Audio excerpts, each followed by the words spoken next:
आकाशवाणी भोपाल से प्रस्तुत हैं प्रादेशिक समाचार।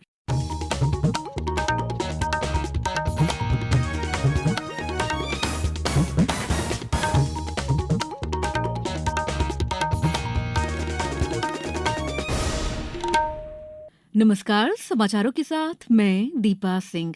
सर्वोच्च न्यायालय कॉलेजियम ने केंद्र से 5 उच्च न्यायालयों के मुख्य न्यायाधीशों के रूप में नियुक्ति के लिए न्यायाधीशों के नाम की सिफारिश की है। इनकी नियुक्ति राजस्थान, पंजाब, हरियाणा, गुवाहाटी, इलाहाबाद और झारखंड उच्च न्यायालय में की जाएगी। भारत के मुख्य न्यायाधीश डीवाई चंद्रचूड़ सर्वोच्च न्यायालय कॉलेजियम के अध्यक्ष और न्यायमूर्ति संजीव खन्ना और बीआर गवई सदस्य हैं। प्रदेश भर में विकसित भारत संकल्प यात्रा के तहत विभिन्न कार्यक्रमों और शिविरों का आयोजन किया जा रहा है। खंडवा में विकसित भारत संकल्प यात्रा के तहत ग्राम पंचायत बरार, तोरनिया, पोखर कला में कल शिविर का आयोजन किया गया।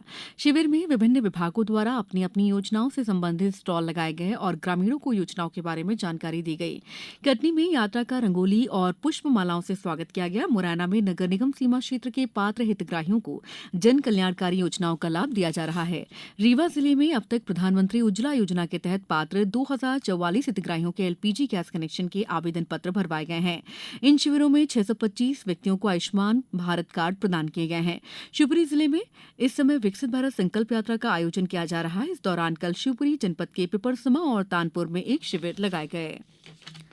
राष्ट्रीय अपराध रिकॉर्ड ब्यूरो द्वारा मध्यप्रदेश पुलिस को डिजिटल क्षेत्र में उत्कृष्ट प्रदर्शन और inter operable criminal justice system का उपयोग करते हुए अपराधों की रोकथाम करने के लिए प्रथम पुरस्कार प्राप्त हुआ। प्रदेश की फॉरेंसिक शाखा को भी देश भर में द्वितीय स्थान प्राप्त हुआ है। चित्रकूट के बगदरा घाटी में गौवंश संरक्षण के लिए काऊ सफारी के रूप में गौ अभ्यारण्य विकसित किया जाएगा।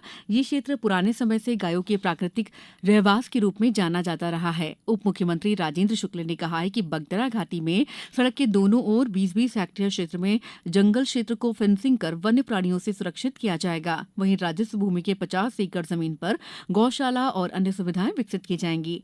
श्री शुक्ल ने कहा है कि बसामन मामा गौ अभ्यारण्य की तर्ज पर यहां भी अन्नदाताओं और जन सहयोग से गौशालाओं का संचालन में सहयोग किया जाएगा।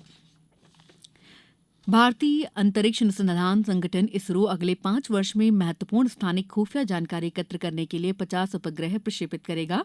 भारतीय प्रौद्योगिकी संस्थान बॉम्बे द्वारा आयोजित वार्षिक टेक फेस्ट में इसरो प्रमुख एस सोमनाथ ने कहा है कि विभिन्न कक्षाओं में उपग्रहों के कई स्तर स्थापित किए जाएंगे जो हजारों किलोमीटर के दायरे में विभिन्न गतिविधियों का पता लगाने में सक्षम होंगे। युवा मामले और खेल मंत्री अनुराग सिंह ठाकुर ने समरकंद, उज्बेकिस्तान में आयोजित विश्व महिला रैपिड शतरंज चैंपियनशिप 2023 में रजत पदक जीतने पर ग्रैंड मास्टर कोनेरू हम्पी को बधाई दी। कोनेरू हम्पी को शतरंज की रानी की संज्ञा देते हुए श्री ठाकुर ने कहा कि उनकी यात्रा धैर्य और एकाग्रता के साथ प्रतिभा कौशल का परिचायक है। अब कुछ समाचार संक्षेप में। रीवा जिले के आर्थिक विकास के लिए उद्योगों और उससे जुड़े विभिन्न आयामों के विकास के लिए आगामी जनवरी माह में 1 दिवसीय कार्यशाला आयोजित कर विचार मंथन किया जाएगा।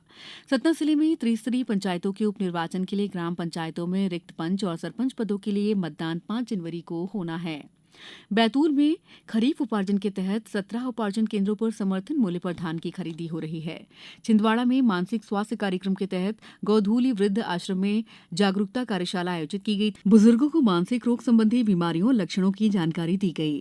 सिंगरौली में पुलिस अधीक्षक मोहम्मद यूसुफ कुरैशी आधी रात को अचानक बैढ़न और बरगमा थाना पहुंच गया। एसपी ने इस दौरान थानों के कक्षों का जायजा लिया और रिकॉर्डों को दुरुस्त रखने के निर्देशित किया। और निवाड़ी में कलेक्ट्रेट सभा कक्ष में टीएल की बैठक आयोजित की गई। इस दौरान कलेक्टर ने सीएम हेल्पलाइन, जन सुनवाई और अन्य लंबित प्रकरणों की समीक्षा की।